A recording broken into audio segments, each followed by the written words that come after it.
রাজ্য ক্রীড়া প্রতিযোগিতার আসর মালদায় শুরু 14তম পশ্চিমবঙ্গ রাজ্য মাদ্রাসা স্পোর্টস মিট।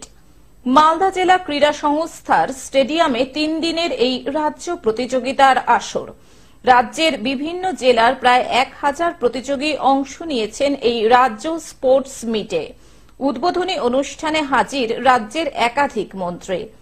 1000 প্রতিযোগী প্রায় 61টি বিভাগে প্রতিযোগিতায় অংশ নিয়েছেন।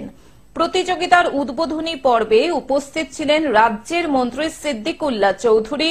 আমরা এই সরকারের এই যে আপনার ইচ্ছা সেটা খুব সাধু এবং তাতে মানুষজন একটা নতুন আবহাওয়া তৈরি,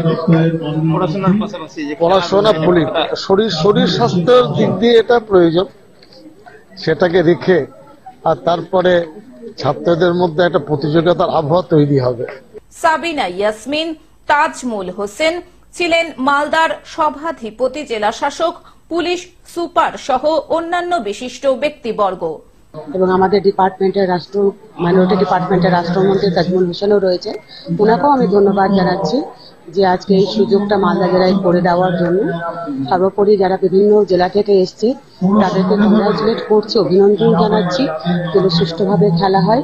এবং আমরা চাই খেলা জগতের বাচ্চারা তারা মনের মতো করে খেলুক, পড়ুক, পুরুক, তাদের যা খুশি, তাদের যে চাইল্ড লাইফ সেটা হারিয়ে যাচ্ছে। এবং অনারেবল চিফ মিনিস্টার, যারা বিরোধীরা খুব বলেন যে খেলা মেলা নিয়ে সমালোচনা করেন, কিন্তু ওদের এটা বোধগম্য হয় না যে খেলা এবং মেলা এগুলোর মধ্য দিয়ে যে সংস্কৃতি মনোভাবাপন্ন এবং শারীরিক যে বিকাশ, যেটা খুব দরকার।